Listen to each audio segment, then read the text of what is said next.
નમસ્તે મિત્રો, આજે આપણે આ વિડીયોમાં જાણીશું ઉત્તરાયણના ગુપ્ત તથ્યો ફેક્ટ જાણીશું જે તમે ક્યારેય નહીં જાણ્યા હોય. તમે દર વર્ષે ઉત્તરાયણ ઉજવો છો, પરંતુ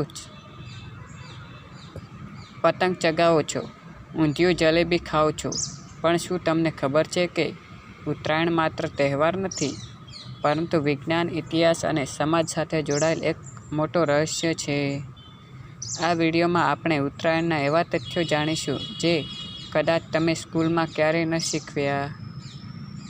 આ વિડીયો અંત સુધી જુઓ, કારણ કે છેલ્લું તથ્ય તમારો ઉત્તરાયણ જોવાનો દૃષ્ટિકોણ બદલી દેશે. ઇતિહાસમાં ઉત્તરાયણનું મહત્ત્વ. ઉત્તરાયણનો ઉલ્લેખ માત્ર લોકપરંપરામાં નહીં, પરંતુ પ્રાચીન ભારતીય ઇતિહાસ અને ગ્રંથોમાં પણ મળે છે. વૈદિક કાળમાં ઉત્તરાયણને દેવતાઓનો દિવસ માનવામાં આવતો હતો, જ્યારે દક્ષિણયાનને રાત્રિ તરીકે ઓળખવામાં આવતું. મહાભારતમાં ભીષ્મ પિતામહે ઉત્તરાયણ શરૂ થવાની રાહ જોઈને પોતાનું શરીર ત્યાગ્યું હતું, કારણ કે માન્યતા હતી કે ઉત્તરાયણ દરમિયાન મૃત્યુ પામનાર આત્માને મોક્ષ મળે છે. ભગવદ્ ગીતા અધ્યાય 8માં શ્રી કૃષ્ણ ઉત્તરાયણને પ્રકાશ, જ્ઞાન અને ઉત્તમ ગતિ સાથે જોડે છે. આથી ઉત્તરાયણ માત્ર ઋતુ પરિવર્તન નહીં, પરંતુ આધ્યાત્મિક રીતે શુભ સમય માનવામાં આવે છે. ઉત્તરાયણનો સાચો અર્થ શું છે? ઘણા લોકો માને છે કે ઉત્તરાયણ એટલે માત્ર પતંગનો તહેવાર, પણ હકીકતમાં ઉત્તરાયણ એક ખગોળીય ઘટના છે, એસ્ટ્રોનોમિકલ ઇવેન્ટ છે. જ્યારે સૂર્ય દક્ષિણ દિશાથી ઉત્તર દિશામાં ગતિ શરૂ કરે છે, તેને ઉત્તરાયણ કહેવામાં આવે છે. આ દિવસથી દિવસ લાંબો અને રાતો નાની થવા લાગે છે, અર્થાત પ્રકૃતિ ફરીથી સક્રિય થવા લાગે છે. આ કારણે આપણા પૂર્વજો ઉત્તરાયણને નવી ઉર્જાનો આરંભ માનતા હતા. પતંગ ચગાવવાનું વિજ્ઞાન. પતંગ ચગાવવાનું વિજ્ઞાન શું છે? પતંગ માત્ર મજા માટે નથી. વિજ્ઞાન મુજબ, સૂર્યપ્રકાશમાં લાંબો સમય રહેવાથી વિટામિન ડી મળે છે. ઠંડી પછી શરીર સૂર્ય સાથે ફરીથી એડજસ્ટ થાય છે. ખુલ્લી હવામાં રહેવું માનસિક આરોગ્ય માટે ફાયદાકારક છે. આટલું જ નહીં, પતંગ ચગાવતી વખતે આંખ, હાથ અને દિમાગ વચ્ચેનો કોઓર્ડિનેશન પણ બને છે. દિમાગ સક્રિય બને છે અને ધ્યાન કેન્દ્રિત કરે છે,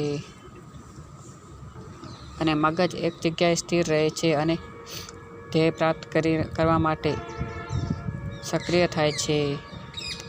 આ જ કારણ છે કે પહેલાં બાળકોને ઉત્તરાયણના દિવસે બહાર રમવાનું પ્રોત્સાહન કરવામાં આવતું હતું.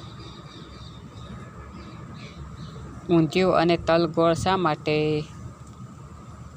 ઉત્તરાયણમાં ખાસ કરીને તલ, ગોળ અને લીલા શાકભાજી ખાવામાં આવે છે. આ માત્ર પરંપરા નથી, આ પણ વિજ્ઞાન છે. તલ શરીરને ગરમી આપે છે, ગોળ પાચન સુધારે છે, શિયાળાના શાકભાજી રોગપ્રતિકારક શક્તિ વધારે છે.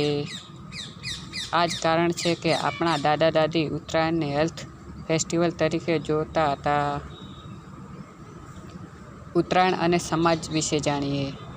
એક સમય હતો જ્યારે ઉત્તરાયણ એક તહેવાર હતો જે અમીર-ગરીબીનો ભેદ ભૂલવી દેતો. લોકો છત પર ભેગા થતા, અજાણ્યા લોકો પણ એકબીજાને કાંઈ પહોંચે કહીને વાત કરતા. આ એક સોશિયલ નેટવર્ક હતો, વાઈફાઈ વગરનો. પણ આજના સમયમાં મોબાઈલ વધારે, છત પર લોકો ઓછા, પતંગ કરતાં ઇન્સ્ટાગ્રામ વધુ. પ્રશ્ન એ છે કે શું આપણે તહેવાર જીવી રહ્યા છીએ કે ફક્ત ફોટા લઈ રહ્યા છીએ? ચાઇનીઝ દોરા સચ્ચાઈ શું છે? ચાઇનીઝ દોરા પર પ્રતિબંધ કેમ આવ્યો? કારણ કે પક્ષીઓના મૃત્યુ, માનવ જીવન માટે જોખમ, પર્યાવરણને નુકસાન. આ તહેવારના આનંદ માટે છે, જોખમ માટે નહીં. જો આપણે પરંપરા બચાવવી હોય તો જવાબદારી પણ લેવી પડશે. ઉત્તરાયણ માત્ર એક દિવસ નથી. આ દિવસ આપણને યાદ અપાવે છે કે પ્રકૃતિ સાથે જોડાયેલા રહો, સૂર્યનો આદર કરો, પરિવાર અને સમાજ સાથે સમય વિતાવો. ઉત્તરાયણ એક માત્ર પતંગ ચગાવવાનો દિવસ નથી, એ જીવનને ફરીથી ઊંચે ઉડાવવાનો સંદેશ આપે છે.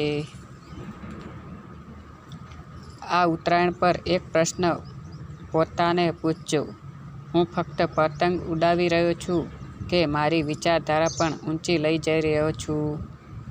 જો આ વિડીયો તમને વિચારવામાં મજબૂર કરે તો તેને શેર કરજો, કારણ કે સાચો તહેવાર એ છે જે આપણને અંદરથી બદલે.